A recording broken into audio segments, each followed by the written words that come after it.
ஃபாத்திஹா அப்படியா? என்னது உஸ்தாத்? என்ன சூறா ஸ்டார்ட் பண்ணணும்? சூரத்துல் ஃபாத்திஹா.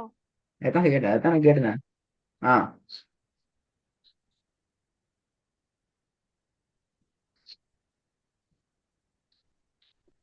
அவுது பிஸ்மியோட ஸ்டார்ட் பண்ணு. அஊது பில்லாஹி அஊது பில்லாஹி மினஷ் ஷைத்தானிர் ரஜீம். பிஸ்மில்லாஹிர் ரஹ்மானிர் ரஹீம். அல்ஹம்துலில்லாஹி ரப்பில் ஆலமீன். الرحمن الرحيم. مالك يوم الدين. إياك نعبد وإياك نستعين. اهدنا الصراط المستقيم. صراط الذين أنعمت عليهم غير المغضوب عليهم ولا الضالين.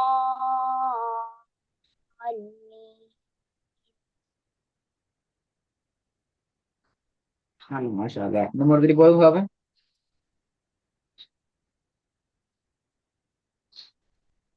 الحمد لله رب العالمين. الرحمن الرحيم. مالك يوم الدين.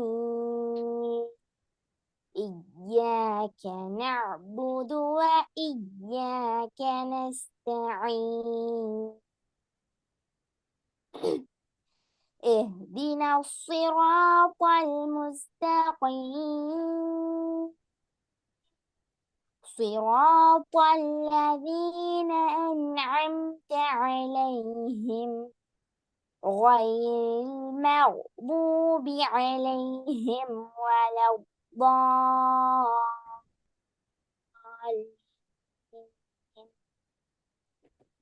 கடைசி கடைசி 3 வசனத்தை மட்டும் ஓதுங்க. ஈயாக்க நஅபுது. إياك نعبد وإياك نستعين. اهدنا الصراط المستقيم. صراط الذين أنعمت عليهم அந்த ஏர்ட சவுண்ட் வரல. غير صراط الذين أنعمت عليهم. அந்த கிளியரா வரணும், போதாது. صراط الذين أنعمت عليهم غير المغضوب عليهم ولا الضالين.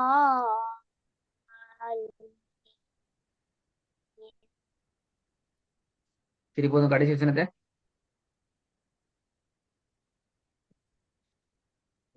صراط الذين أنعمت عليهم غير المغضوب عليهم ولا الضالين.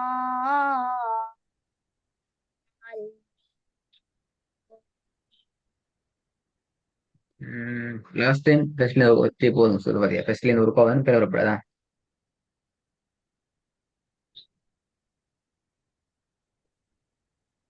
الحمد لله رب العالمين.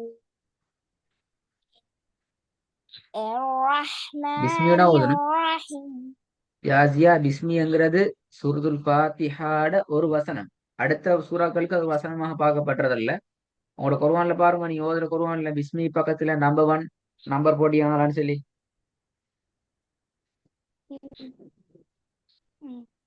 போடலையா? அப்படி உண்டு. போட்டிருக்கு உஸ்தாத். போட்டு இருக்கு. ஏன் போட்டு இருக்கு?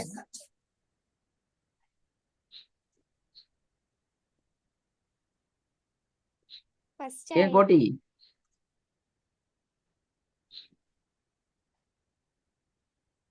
ஃபர்ஸ்ட் ஆயத். ஃபெஸ்ட் ஆயத். சூரத்துல் ஃபாத்திஹாட மட்டும்தான் ஃபெஸ்ட் ஆயத். பிஸ்மி ஓதாம சூரத்துல் ஃபாத்திஹா ஓதுறதே பெரிய பிள்ளை. ஏன்னா அது அது ஒரு வசனம். சூரத்துல் ஃபாத்திஹாட ஒரு வசனமா?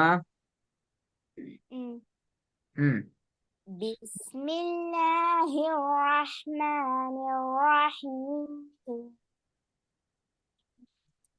அல்ஹம்துலில்லாஹி ரப்பில் ஆலமீன். الرحمن الرحيم.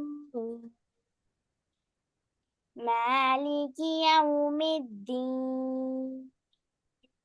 إياك نعبد وإياك نستعين. اهدنا الصراط المستقيم.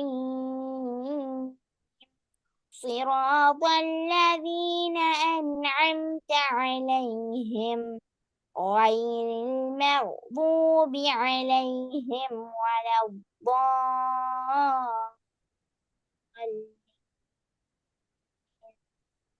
ம். வேற பிழைகள் காண்ற அளவுக்கு இல்ல. ஜாசியா, இந்த சூரா உங்களுக்கு மிக மிக மிக முக்கியமான ஒரு சூரா. சரியா? இந்த சூறாவை நாங்க இந்த அமைப்புல நான் நிறைய திருத்திக்கிறேனே, ஏர்ட சவுண்ட் மட்டும்தான் மிஸ்டேக் ஆகிக்குது. ஏனி அந்த அமைப்புகளை சரியாக பேணி இந்த சூறாவை நீங்க என்ன செய்யணும் என்றால் கட்டாயம் மனனம் செய்து கொள்ள வேண்டும். ஏனால் இந்த சூறா உங்களோட தொழுகைய சீராக்குகின்ற, உங்களோட தொழுகைய செல்லுபடியான தொழுகையாக, ஏற்றுக்கொள்ளப்பட்ட தொழுகையாக மாற்றுகின்ற சூறா இந்த சூறா.